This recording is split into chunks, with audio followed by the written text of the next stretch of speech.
दोस्तों, आपने अटलांटिस के बारे में सुना है ना? वो खोई हुई सभ्यता, एक ऐसी सभ्यता जो सदियों से लोगों की कल्पना और जिज्ञासा का केंद्र रही है। चलिए आज इस रहस्यमयी द्वीप के बारे में बात करते हैं।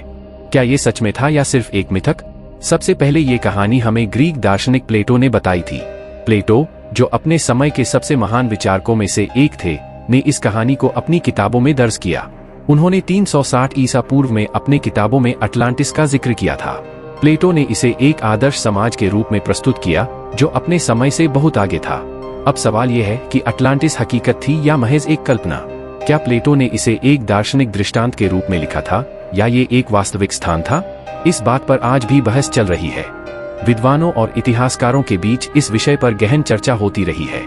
कुछ लोगों का मानना है कि ये सच में हुआ था, जबकि कुछ इसे सिर्फ एक दार्शनिक कहानी समझते हैं।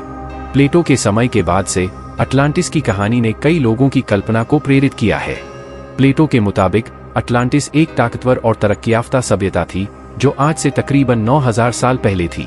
यह सभ्यता अपने विज्ञान, कला और संस्कृति में बहुत उन्नत थी। कहते हैं कि ये द्वीप जिब्राल्टर की खाड़ी से भी आगे था। फिर क्या हुआ? कैसे एक इतनी उन्नत सभ्यता अचानक गायब हो गई? एक ही दिन और रात में भयानक भूकंपों और बाढ़ ने अटलांटिस को तबाह कर दिया। यह एक विनाशकारी घटना थी जिसने इस महान सभ्यता को मिटा दिया। समुद्र ने इस महान सभ्यता को अपने भीतर ले लिया। आज भी समुद्र की गहराइयों में अटलांटिस के अवशेषों की खोज जारी है। अटलांटिस की कहानी ने दुनिया पर गहरी छाप छोड़ी है। यह कहानी न केवल इतिहासकारों और विद्वानों के लिए बल्कि आम लोगों के लिए भी एक रहस्य बनी हुई है। कितनी ही किताबें, फिल्में, सब इसी खोए हुए शहर की कहानी से जुड़े हैं। अटलांटिस की कहानी ने पॉप संस्कृति में भी अपनी जगह बना ली है। अटलांटिस कहाँ था, इस बारे में भी कई अंदाजे लगाए गए हैं। कुछ लोग मानते हैं कि यह भूमध्य सागर में था, जबकि अन्य इसे अटलांटिक महासागर में ढूंढते हैं। भूमध्य सागर हो या कैरिबियन या फिर अंटार्कटिका तक, हर जगह इसकी खोज हुई है। हर नई खोज के साथ अटलांटिस के रहस्य और गहरे होते जाते हैं, लेकिन आज तक कुछ भी पक्के तौर पर नहीं मिला। वैज्ञानिक और पुरातत्वविद लगातार खोज में लगे हुए हैं, लेकिन कोई ठोस प्रमाण नहीं मिला है। कुछ लोगों का कहना है कि प्लेटो की कहानी दरअसल एक चेतावनी थी। यह कहानी हमें सिखाती है कि कैसे अहंकार और बुराइयां किसी भी समाज को तबाह कर सकती हैं। कैसे अहंकार और बुराइयां किसी भी समाज को तबाह कर सकती हैं। यह एक दार्शनिक दृष्टांत हो सकता है जो हमें हमारे कार्यों के परिणामों के बारे में सोचने पर मजबूर करता है। आज तक तमाम खोजबीन के बाद भी अटलांटिस का कोई सुराग नहीं मिला। यह रहस्य आज भी अनसुलझा है और शायद हमेशा रहेगा।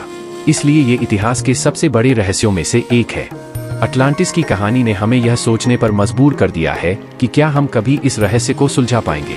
तो क्या अटलांटिस सच में था या सिर्फ एक कहानी? यह सवाल आज भी हमारा पीछा नहीं छोड़ता। क्या हम कभी इस रहस्य को सुलझा पाएंगे? ये सवाल आज भी हमारा पीछा नहीं छोड़ता। अगली बार जब आप समुद्र देखें तो शायद सोचें कि कहीं उसकी गहराइयों में अटलांटिस छुपा होगा। अगली बार जब आप समुद्र देखें तो शायद सोचें कि कहीं उसकी गहराइयों में अटलांटिस छुपा होगा। यह विचार ही हमें रोमांचित कर देता है। अगर आपको ये वीडियो पसंद आया तो लाइक और सब्सक्राइब जरूर करें और हमें बताएं कि आप अटलांटिस के बारे में क्या सोचते हैं।